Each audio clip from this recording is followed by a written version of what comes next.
Welcome back to my third and final installment of this series on finishing a studio painting.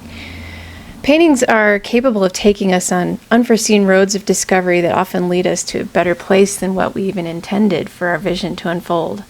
Like any creative endeavor, they must be completed with intention, but the artist should maintain an openness to change, as an unwavering stick-to-the-plan attitude can lead to the painting feeling lifeless and overworked.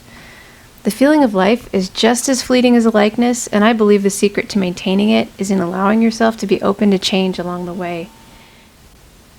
At the last minute, I considered actually giving her a tribal tattoo on her chest and extending into her shoulders, but as I did some little mock-ups in Photoshop and in some drawings, I realized that that was going to be a little too distracting. So instead, at the very last minute, I changed the necklace and added a little bit more of that blue that you see throughout the painting, just to incorporate that into the figure.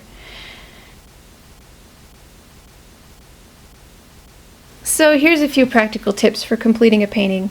Look over the whole thing to make sure nothing's too jumpy. Also check to make sure if there's a particularly bright or oversaturated color.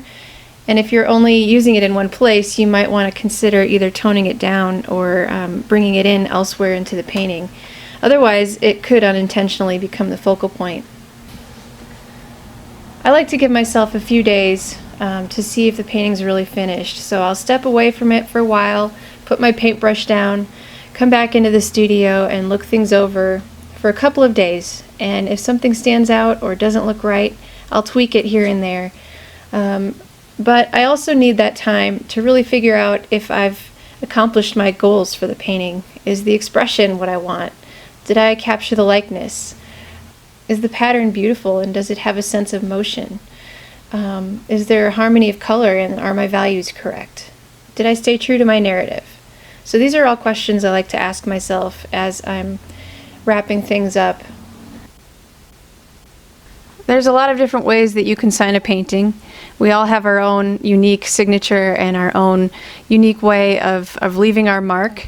But something I like to do is when I'm ready to sign my painting, I'll roll my brush in the paint with a little bit of oleo gel and I'll roll it in a circular motion to make a nice sharp tip. This gives me the perfect point for signing my name. Finally, at the end, I'll enhance a few places in the signature just to give it a calligraphic feel. And I guess that about sums it up. If you guys have any questions or want to find out more about my process, please feel free to shoot me an email or leave a comment on this video. I hope you've enjoyed watching the finishing touches of this portrait of my friend Jessie.